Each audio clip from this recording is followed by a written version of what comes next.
So, welcome everybody. My name is Gina Waldhorn. I am the COO of Sports Innovation Lab. And it's been about, I guess we're going on kind of a little over 2 months since we launched our AMA series in order to facilitate ongoing conversations with trailblazers and leaders who are taking a look at the current crisis and finding inspiration towards action. Since the first episode in March, we've welcomed some amazing galvanizing voices in the industry, from last week's session with Val Ackerman, Commissioner of the Big East, to the VP of Media for the LA Rams, Head of Content for Yahoo Sports, to athletes like NBA champion Pau Gasol. And as our attention starts to shift from just inspiration towards action to real tangible examples of how industry thought leaders and pioneers are pushing their business to bring sports back and get back in the game, we're very excited to have with us today a true expert in venue technology, Ken Martin from Cisco. But before we dive into our conversation, want to share a few things with all of our guests in how to participate and some information on this AMA series. First of all, we get a lot of feedback of everyone who's joining us that have their own ideas and interest in seeing sports come back to life. So we welcome all of you to register and participate in our hackathon. And this is really for anyone with an idea. We're looking for a presentation, so you don't need to code. If you do, that's great too. Come on your own, join a team, but let's ideate ways technology can help recreate the feeling of fan togetherness. So from cheering applications to watching parties to virtual kiss cams, we want all your ideas. So you can go ahead and register for that. We'd love to see you guys participate. And don't forget, this AMA series takes place every Tuesday and Thursday. So we're back here on Thursday with Ted Dalton from the Boston Celtics. And if you like what you hear here, but maybe your question doesn't get answered today, that's okay. Join the community on Slack, where you can talk to our AMA guests and other participants. So we'll put all of these links in the chat window, which brings us to the next point, how you can participate today. So you're on mute. We're going to keep you there. We'd like you to ask questions via the chat window, and I'll show you, if you're not familiar, how to do that, although I think we're all becoming Zoom experts at this point. And if you have to jump for any reason or you like what you hear, don't worry, we're going to be following up with a recording of this conversation. Usually tomorrow morning we'll send out an email where you can access a video of today's chat with Ken. So if you want to get involved, go ahead and hover over the little chat icon down at the bottom or top of your Zoom window. It's going to open a little window. Feel free to send and post your question to the whole audience where everyone can read it. We'll be moderating the questions, or you can choose to select it to send your question just to the host, Josh or myself, or again, we'll be moderating and fielding these questions to Ken. And when you post your question, it pops up in that little window. So with that housekeeping, I would love to now go ahead and introduce our host for our conversation today, Josh Walker, who is co-founder and president of the Sports Innovation Lab. Formerly VP of Research at Forrester, Josh stewards the lab's progressive research practice and introduced the world to the concept of the fluid fan. Josh leads the Sports Innovation Lab's client roster of more than 50 blue chip sports organizations and how they can understand how to connect with the fluid fan and create truly breakthrough fan experiences. As of late, you've probably heard, listened, or seen Josh being featured in outlets from Sports Illustrated or Synopsis or Future Sport, as he's really become a leading preeminent voice in what the resurgence of sport is going to look like, helping to guide organizations on how to bring fans back safely when the time is right. So Josh, thanks for hosting today.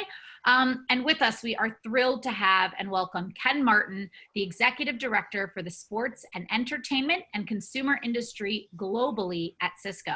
As Executive Director, Ken oversees the team responsible for the business development, management, marketing, and architecture of Cisco solutions that are transforming the guest fan experience in the consumer industries, which includes sports and entertainment. Ken joined Cisco in 2005. He is a principal founder of the Sports and Entertainment Solutions Group, SESG, establishing a vertical focused on driving digital transformation in sports and entertainment industries through the innovation and development of solutions tailored to meet the unique needs of sport and entertainment venues around the world. Ken's industry knowledge and insights resulted in the incubation and development of a number of Cisco solutions, many of which you guys are probably familiar with, including the Cisco Connected Stadium Architecture, Cisco High Density Wi-Fi, Cisco Stadium Vision, and Cisco Stadium Vision Mobile. His business development expertise and customer-centric strategy led to 20 consecutive record-breaking quarters of growth, making it one of the most successful verticals within all of Cisco. Ken has also been a key member of a variety of internal councils and boards responsible for Cisco's success in the sports and entertainment, connected real estate, and safety and security market adjacencies, which obviously now more than ever are critical in bringing sports back.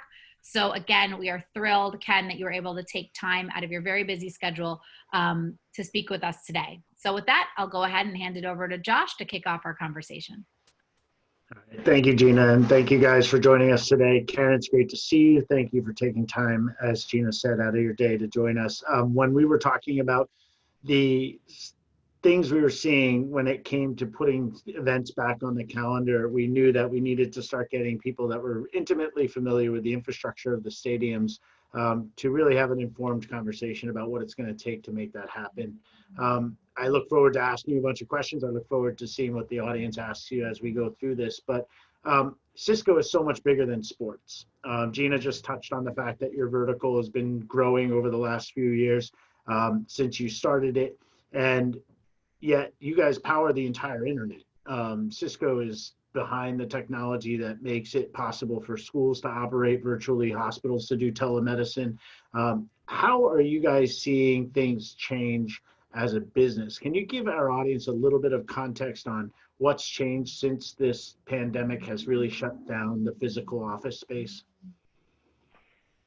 Yeah, and thanks, Gina and Josh. Look, outside the obvious,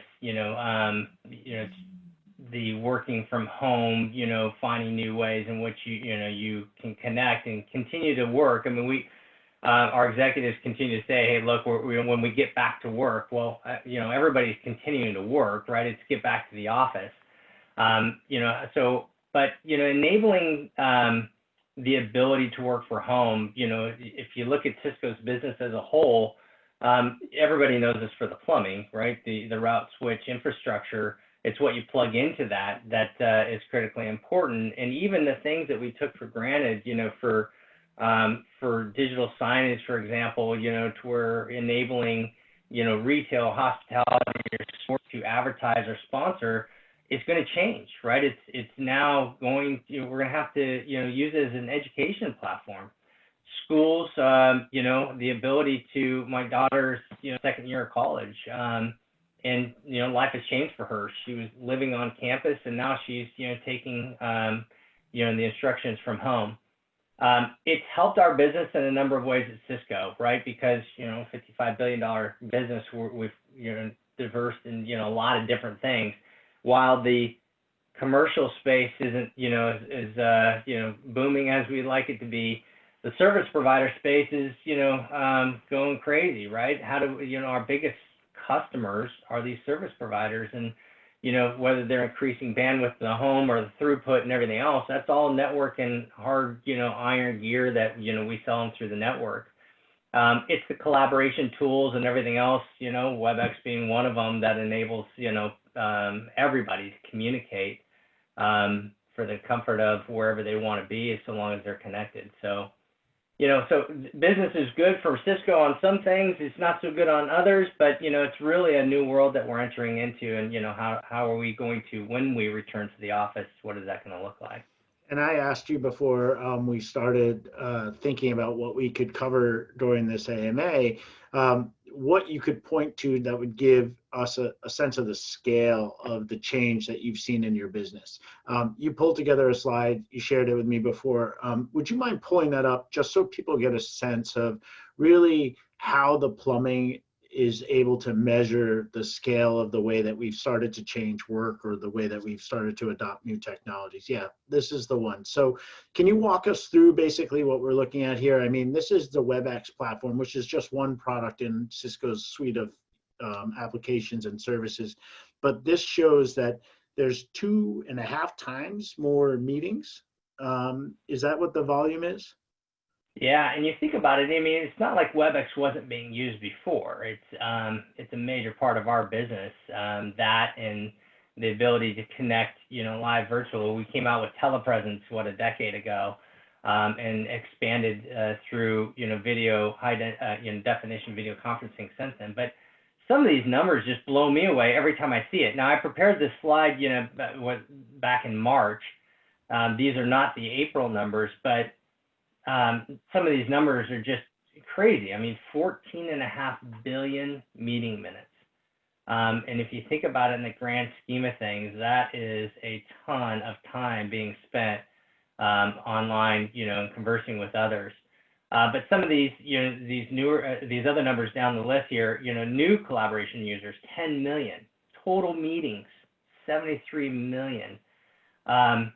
Audio, meaning that you don't always, or not everybody's always on video, but just the audio minutes, 8 billion. It's staggering. These are monthly usages, so it's it's crazy to think that we've enabled the world to connect, even when the office closed. But some of the numbers that what those numbers mean is pretty impressive. And your business well enough. I mean, you anticipate April's going to be a step function higher, or is it going to be, some of the same? Was March just us warming up? Yeah. Well, one of the things that we did, Josh, was, we said, hey, look, let's specifically geared towards, classrooms and, education and healthcare and whatnot.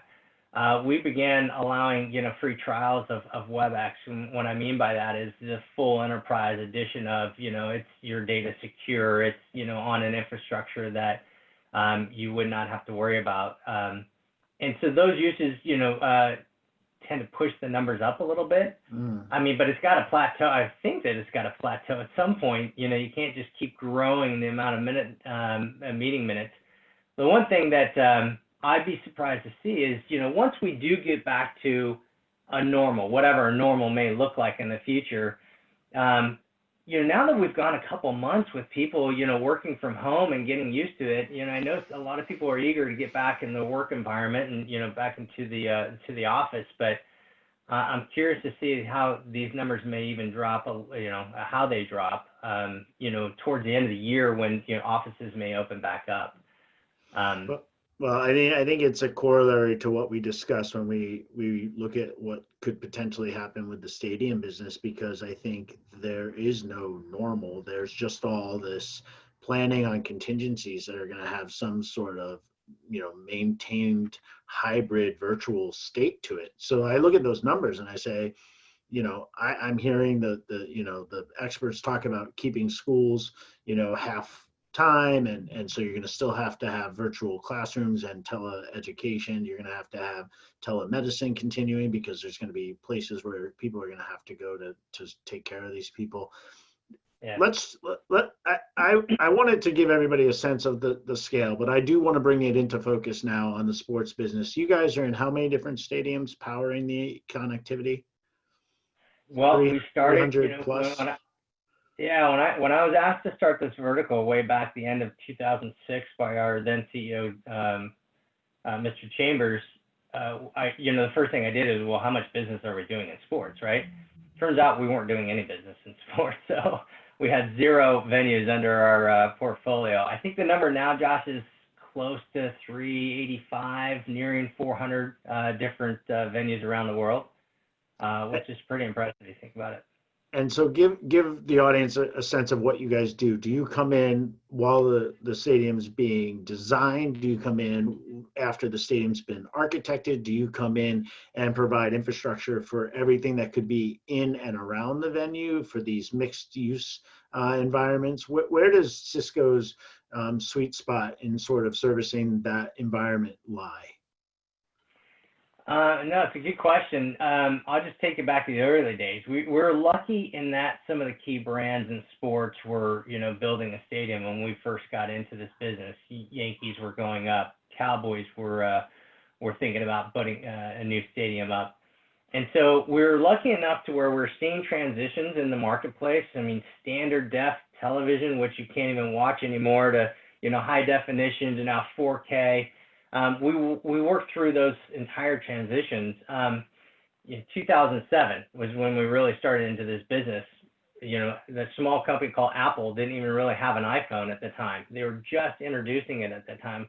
Yet we were going to the business unit at Cisco and saying, we need to have a high density Wi-Fi offering. I get that we can Wi-Fi enable an office building, but these environments will be different. Things will change. It's a lot about predicting, where these trends are going. So, I think we're in our 7th generation of HD Wi-Fi offerings now for stadiums.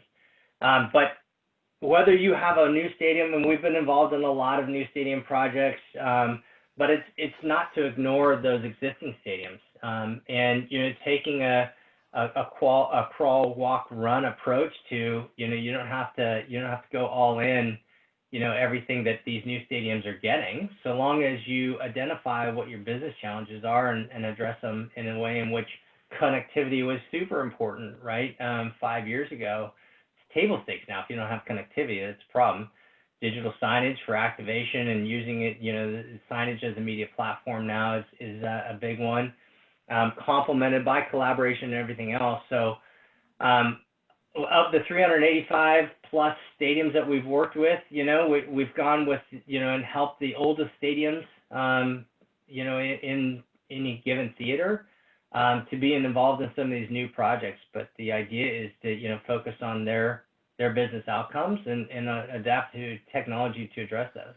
Well, I mean, I think it's probably part of the fact that you didn't start the sports vertical until about 15 years ago. But when I started my career at Forrester Research, I knew you guys as the plumbing guys, right? I didn't know that you had a sports vertical. I had no sense that that was even coming. And I think probably most people don't understand that when they're in the stadium, and they're using their phone or they're looking at some digital signage, that you guys are programming that, right? That you're not only like giving them connectivity that they need to access the websites they want to, look at while they're at the venue, but they're also looking at those huge displays, and Cisco's behind delivering content to all of that. So what you probably can't see, because you're like me, you're a host of this thing, is I'm polling our audience right now just to get a sense of who's on here. And I'm asking, when I'm at a game, I use my phone all the time, sometimes not at all. And I think this is one of those things that comes out in our research a lot when we think about the stadium as a media platform, that, the game is part of the experience, but there's live entertainment around me everywhere. And I'm on social media and I'm clipping highlights and I'm watching replays on my phone or on digital displays everywhere in the venue. And Cisco plays a role in that. So I'm going to end the poll here and share the results with everybody in a second. But rarely, nobody answered not at all. So, they bring their phones to the game, they're on their phones, but somebody, 36% said they're on their phone all the time, and 64% said they're on their phone sometimes.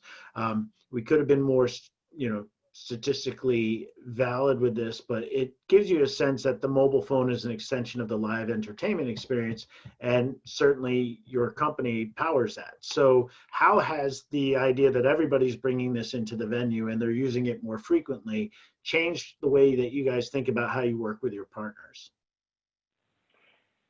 Yeah, great question. So, we look at it as a mobile experience. We never look at it as technology. Sure, we're in the technology business, and, yes, we have antennas and APs, and we continue to develop on that. And, there's been some really good news coming out of the industry, just a couple weeks ago with regards to, the Wi-Fi and what Wi-Fi you're going to be able to use, which I'll talk to in a second. But we look at it as a mobile experience. Okay, so how are we enabling the business to operate better, for the business to understand who's in their venue?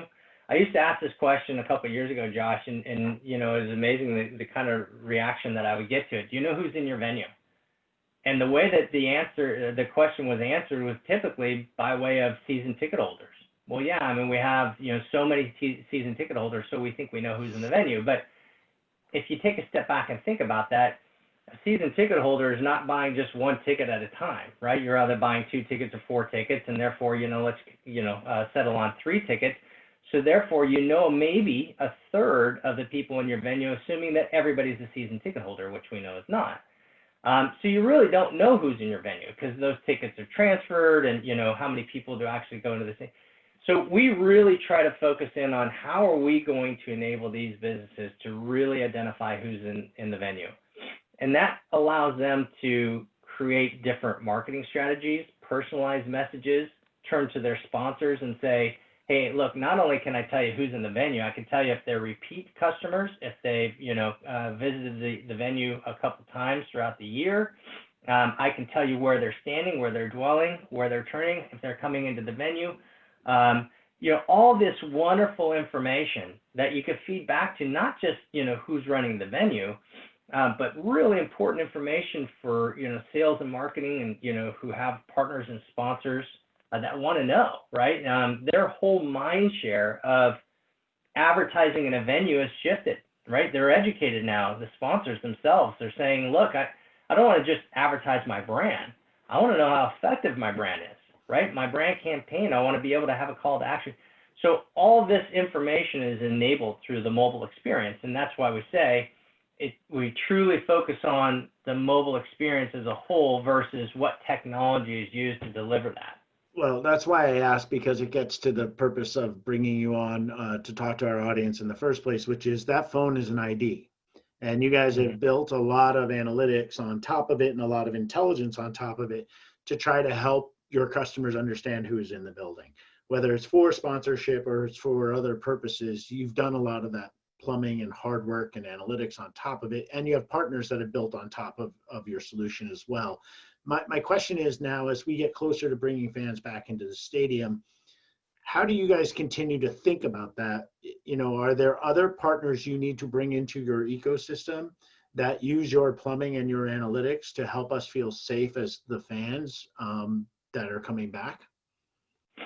Yeah, it's amazing. There's a lot of pivoting going on in the industry as a whole, right? So, Cisco plays a wonderful role in venues as a whole, from the infrastructure, collaboration tools, network security, IPTV.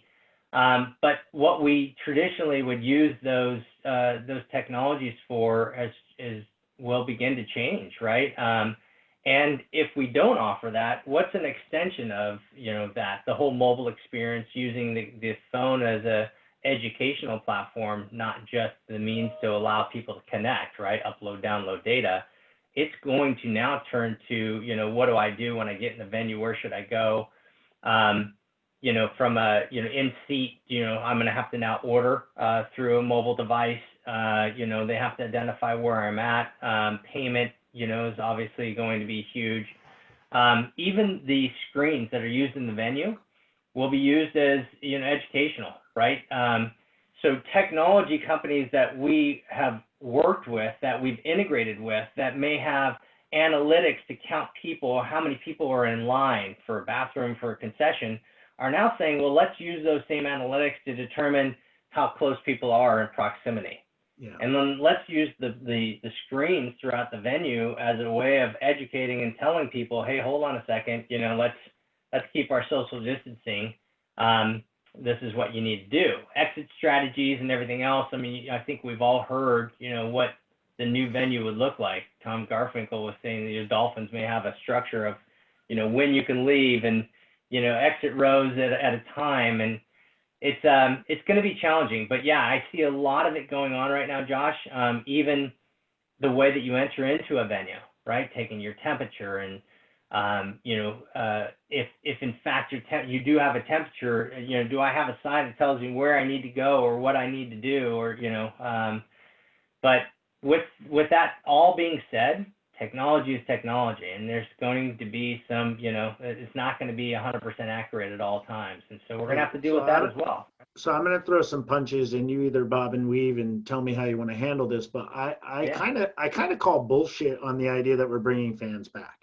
I hear all these plans, even the Dolphins that you mentioned, and I read everything that was going on with the Bundesliga and the UFC, and we talked to both those guys because they're clients.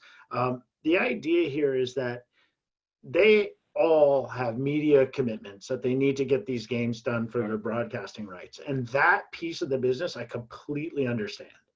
But the risk reward to bring people back, even in like some sort of like, you know, really controlled fashion, it just doesn't seem like it's going to happen, Ken. And I'm wondering if, like, from your position, because you guys are probably brought into these discussions, you're probably part of the planning groups and things of that nature. Is there any evidence that I'm just dead wrong on that, and that that people are gonna forge ahead with this strategy to bring limited number of fans back? First of all, I feel because I've worked with some of these companies like AEG or Legends or 100%. anybody else that's been in this Oakview business. Group, all these guys. Yep. Right. Their revenue streams are simply from ticketed sales, food and beverage, suite sales, the whole nine yards. I really feel for these Live these Nation, companies out Legends, yeah, Ticketmaster, there. the whole group. Yeah, Yeah. it's So a I think terrible, terrible position to be in. But totally. But let's be realistic, and I'm gonna, I can personalize this a little bit because I'm somebody that suffered through this virus, and I know what it's all about, and I know what it feels like to get it. I would tell anybody out there, let's not throw caution to the wind, right? It's not fun to catch this stuff, and you think about the deaths that go, that have been happening all over the globe. It only takes one person, right? One person, that has the virus that, spread it. And you think about it, this is what I learned the other day, and I'm not the expert, so, don't beat me up with regards to, how this works. But you think about an NHL arena and what they have to do to keep the ice cold, but, and keep that air circulating inside the venue. So it's not snowing, inside the arena, but everything is kept at a temperature to where, the skaters can skate. Well, those sophisticated HVAC systems move the air through the arena, and they circulate the air, right? So you're thinking about it. Well, so long as I keep myself 6 feet away from somebody, and if I cough, that's the distance that I need to be. Well, that's not the case inside these arenas, right? You think about it, it's almost atomizing, the air, right? It's just everybody in there is kind of circulating that same air, and there is no protection when it comes to, somebody in section 121 may be affecting me in section 116. You don't know, simply because of the way that these arenas work. So I'm with you. I mean, open air may be a little bit easier than a closed environment, but I just don't see it. I don't see it anytime soon, not until we have some kind of control over, the spread of this virus. have you guys, to take a bit of a positive spin on that hard reality, have you seen new technology partners, pitches, that come through your door in terms of like, hey, Ken, you guys should consider bringing these guys forward because they might fill a gap in some of the problems that we may have bringing fans back? Are there vendors from outside of sport you haven't worked with before that you're like, wow, this is really interesting? I mean, there's the stuff we've already talked about on our AMAs, the thermal cameras, the contact tracing, some of the stuff that kind of gets put in that bucket of security theater because the skeptics are really, on the fence of whether or not that's going to do much. Have you seen anything from Cisco's perspective that says, yeah, if we plug these guys into our network, this could really help? I don't know. It's challenging, right? I mean, just because it's so fluid, it's always changing. UV light, like if you think about the experience of the stadium, 10 years ago, we just walk right into give us their ticket and, off to the seats. Then they introduced this whole idea of, metal detectors and scanning people. And while I remember going to these, events and going, geez, do I really have to sit through this metal detector? I mean, that's sort of a pain in the butt, right? Now it's a norm. And I believe that whatever we do moving forward, it's going to be the new norm. UV lighting and, do I spray down my stadium every day? I don't think that there's any magic technology out there that says, we can solve it with this, Josh. I mean, there's just ways in which we can detect it a little bit better, make people aware of what's happening. And, there's even apps now, I'm sure you've seen, to where you can download it and know within proximity who's had the virus in the last 14 days, right? but I don't think there's any magic sauce, so to speak, you know, to say. So let's talk about the infrastructure we both know that is there, and you touched on it earlier, which is all these digital displays that Cisco powers and delivers and really makes programmatic, right? You're able to deliver content at the right frequency, at the right time, and in the right location. When you work with your partners, traditionally, who programs those screens? Is it their social media team? Is there a digital production team? Who decides what content goes up there when? Yeah, it's a great question. I came up with this idea of, you leveraging the technology at Cisco and being able to, push content to a screen before anybody was really doing it over the network, which is unheard of, encoding, these feeds and, into the stadium, which, was a big no-no back when. But, the way that we came up with this idea, first it says, okay, here's the technology, here's how it works, good luck, right? What we realized was some of the early venues and even, baseball venue that went through a renovation, we would go back to the venue and we would see this screen displaying baseball with a plaque underneath, brought to you by the service provider. And I'm going, uh-oh, I think we've missed the point here, right? So I went out and hired one of the most successful management teams from a brand agency and said, you got to teach us to teach our customers how to sell on this thing. So one of the things that we do from a service perspective, again, it's not about the technology, right? We've talked features and functionality and what the system will do, but it's really enabling the end user on how to do it, right? So we offer that as a service, as part of every time we sell IPTV to somebody.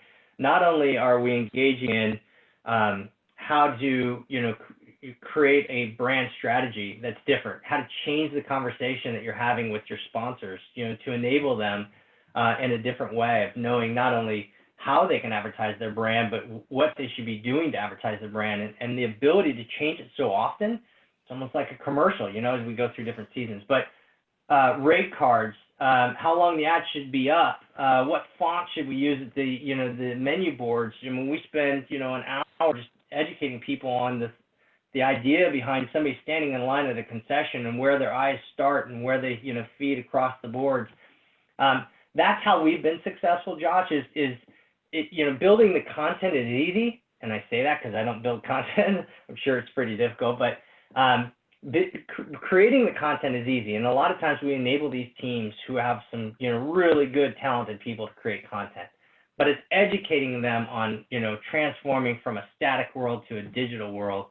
That's, the key to the success of any one team. Well, the logical next question is, if it took that much education, that much lift, and that much of a service model to do something most sports organizations are familiar with, which is sponsorship and advertising, what happens when those screens need to be used for crisis communications, health notifications, things of that nature? We've been talking to your partner Octagon about this because one of the agencies they work with has crisis comms and, governmental affairs, sort of PR people and communication skills to really kind of support this type of initiative, because all of those screens now, and we're talking hundreds, sometimes thousands of those digital boards, can scare the crap out of people if the person behind it's not putting the right message out there with the right information at the right time.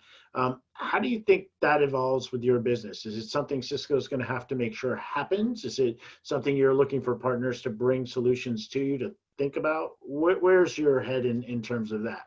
You created the sponsorship content strategy with IPTV. What do you need to do in this COVID world where those screens may serve a different purpose? Yeah, I mean, it's really keeping that content in the library, right? Whether it's through safety and security, it's a lost child, it's exit strategy for the venue.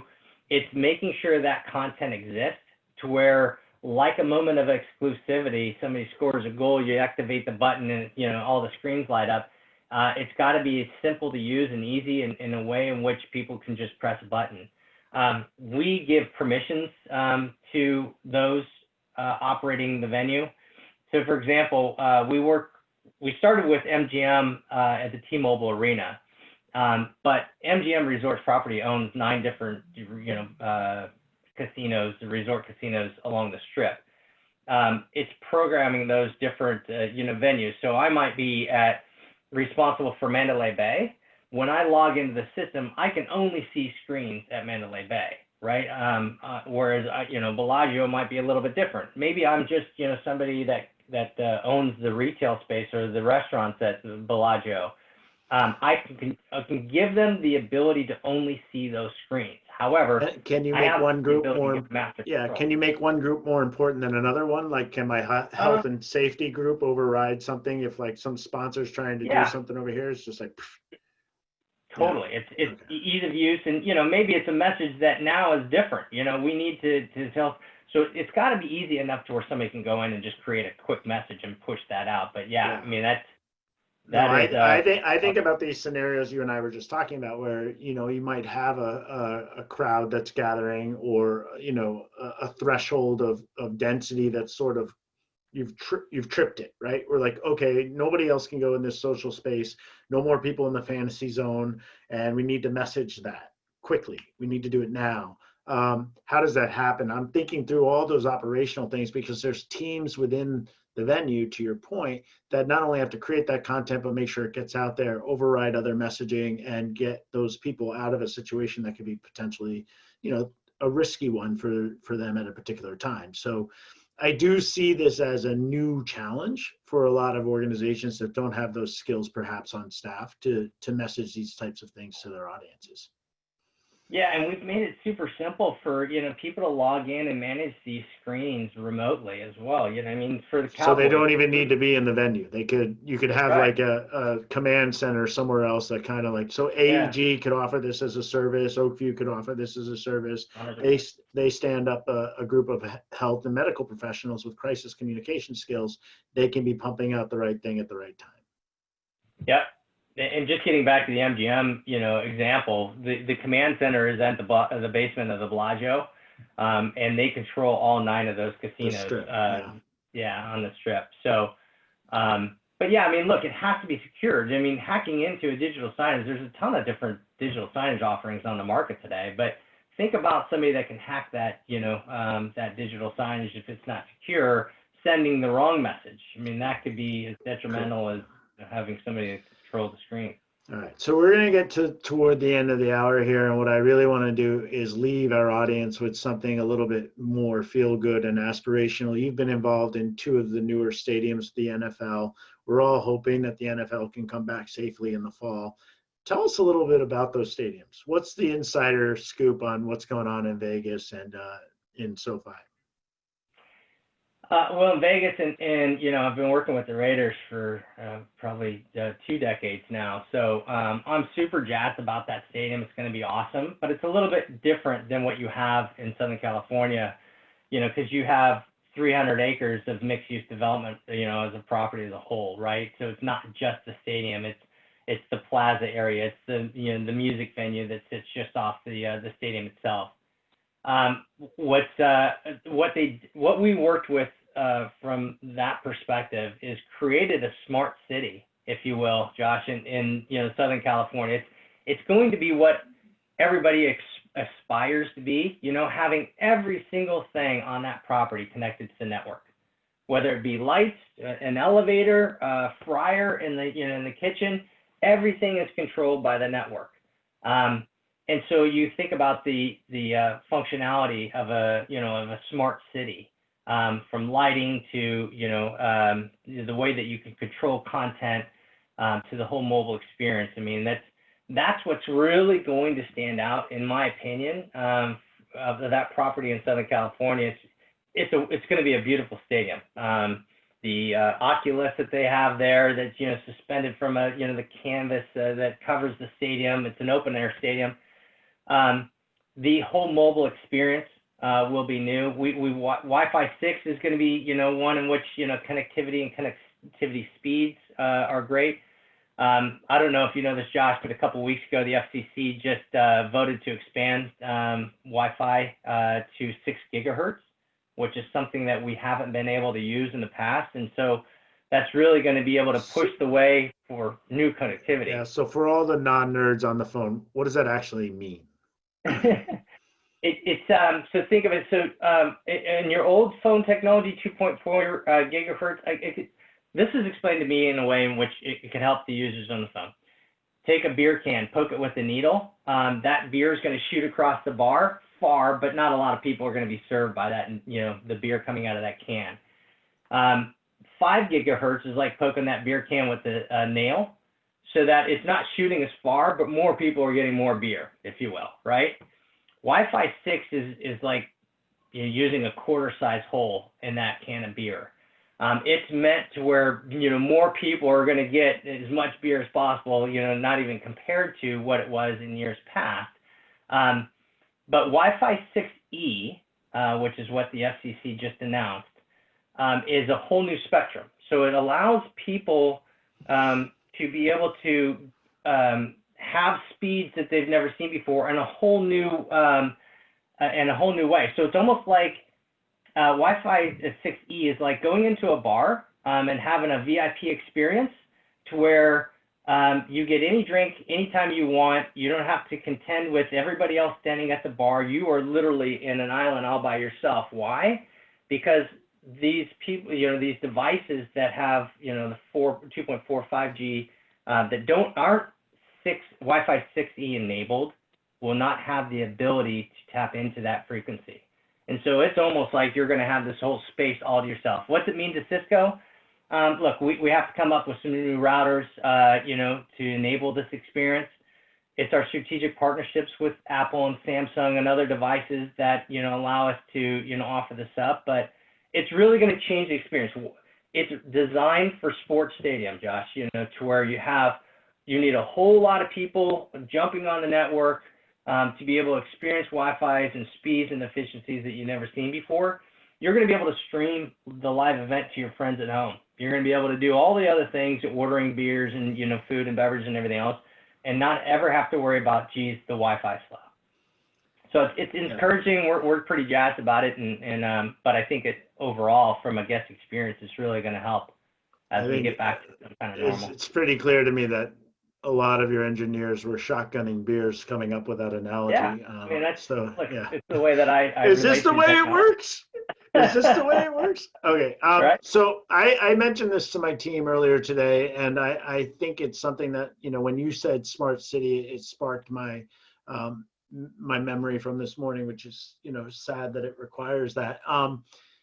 What about using the parking lots as watch party areas, like almost like a drive-in movie theater? Has that come across your radar screen as a potential solution or solve in the next 6 to 12 months, where you're using all the parking that some of these venues have to almost use big screens outside to keep people in their cars, in their car area, use the actual parking spots as a way to keep social distancing and still deliver some sense of togetherness that doesn't require all the, ingress and egress of the stadium and all those other issues? Has that come up? Is that a potential solution? Can Cisco power that in any venue or customer that you have where that would kind of make sense?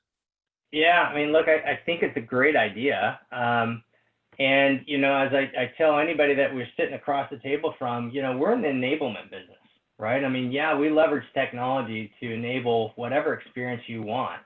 And if it's pushing content to a screen for whatever the reason, if it's using collaboration tools to allow people to, to send messages or talk like we are today, that's a business that we're in. We're now just exploring those types of ideas, whether it be church, whether it be, the movie experience, whatever the case may be. I think it's a great ease it back in, a way in which we can get back to, some type of normal, but not necessarily have to worry about this whole virus and whatnot. But yeah, we're enabling and involved in a lot of those conversations as we speak. Well, if you find somebody who's interested in doing the drive-in idea, I would love to see what it would take to make that happen. I don't know how big the screen would need to be. I don't know how you would manage and how big that crowd could get, but I could imagine pretty clearly that would be probably one of the safer ways to do this and still manage the crowd control, because people wouldn't be able to congregate in ways outside of their vehicles. So Ken, anything that you want to end on here? We had a bunch of questions come in privately to me that are really about many of the different issues that we touched on. The only one that I didn't get to ask you was really around ticketing. But again, I think we touched on it in a different way. But does Cisco have, and I'll ask it because it's come in a different way a couple times. Does Cisco have an official ticketing partner or access control partner that helps with some of your partners in certain stadiums? Do you have a preferred sort of partner in that space that you work with most frequently? Well, no, like I say, getting back to the enablement, question, we've got a long-standing partnership with Live Nation, which you as well, owns Ticketmaster. But and enabling, that experience. I mean, it starts with, Wi-Fi and connectivity. That's our role, right? Mm-hmm. Enabling a ticket scanner to be able to scan that, if we're going to go to mobile devices and require people to download an app and everything else. Yes, we have an offering with regards to onboarding on the Wi-Fi, but we're agnostic when it comes to ticketing partners, so to speak, so long as it's reliable, and that reliability starts with the Wi-Fi. And I think your Wi-Fi 6 comment piqued somebody's interest around augmented reality signage. Do you see that coming anytime soon? We've seen some demos of it, but is that going to be a norm in the next 5 years, where you can hold your phone up, get advanced analytics and things like that off the signage? Yeah, I mean, look, I think that's the conversation we could spend an hour on, right? I mean, it gets back to my earlier comment. Sponsors are waking up to saying, hey, look, I want to be able to measure the success of my brands, right? And if it means that, a more personalized experience, which I think it is, enabling somebody to use their mobile device and interact with the brand, I think is the wave of the future. I think that, connectivity, our ability to push content down to a single screen, or, some of the largest LED screens that are out there surrounding a stadium, that's the business that we're in. But yeah, I mean, I think that is going to be something that's very interesting, Josh, moving forward, is, this whole augmented reality, simply because I think it's a personal experience that everybody's after. All right. And this is the last one I'm going to ask. It says, since you know how many different phones are connected to your network, do you know what they're searching for during a game? Is it social media? Is it stats? What other media do you think the fans are looking at? Do you have that level of visibility? No, what content they're looking at? Yeah. We don't. We know if somebody's uploading data, downloading data, how long they've been on it. It's the whole debate of, do I 5G enable or 6G enable, whatever, DAS connectivity, or do I offer Wi-Fi? Well, the advantage of somebody in a venue is that when somebody's on Wi-Fi, you have all that information. When you offer a service provider, and I'm not saying that 5G can't solve, the connectivity issues of any one given venue, but who gets all that information? The service provider, right? So if it's collecting data with regards to who's in my venue and what they're doing and all this good stuff, somebody that owns the Wi-Fi for the venue is going to capture that data. Mm-hmm. Cisco doesn't have it though. Okay. So that's what I got. Everybody else has been asking questions that I think we've covered. Do you want to drop the mic here at the end? Is there something you'd like to leave everybody with? Well, look, I think we're all in it together. I think technology is going to play an important role with regards to how we get back, whether it be through sports, through hospitality, or anything else. I'm especially excited about, working for the company that I work for, because, we have a lot of different offerings in this space, but it's really a whole team coming together. I appreciate you guys allowing me to come on, Josh, and everybody else that's been involved in these series. I think it's really important for us to stay educated with regards to, what we can expect moving forward. And I'm happy to join anytime, moving forward, something else you'd like to talk about.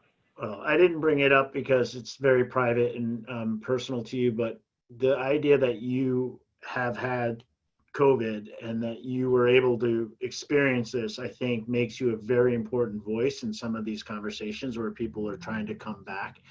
with these strategies that may be taking unnecessary risks. So I'm very happy that you were able to share some of your both personal experience but Cisco knowledge with the crowd today. So we'll make sure everybody gets to see this who wasn't able to join us. But thank you for taking time today, Ken. Absolutely. Thanks for having me. All right, Gina, you want to wrap us up? Yeah, thanks again so much, Ken. Like I said at the beginning, if you like the conversation you heard today, you want to continue to connect with leaders in the industry, others pushing for action, find resources, jobs opportunities, data, surveys, please come join our Slack community. You can, we put the link in the chat as well. Don't forget, got a great idea to recreate the feeling of fan togetherness. Join our hackathon.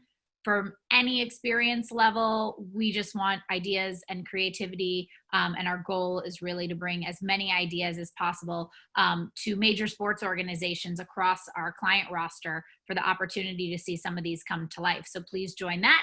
And then don't forget to come back on Thursday, 1 p.m., where we welcome Ted Dalton, SVP Partnerships and Business Development for the Boston Celtics, where we're going to get a new perspective from the team angle. So thanks so much, Josh and Ken. Please stay safe, everyone, and we'll see you on Thursday. Thanks, Gina. Stay safe, everybody.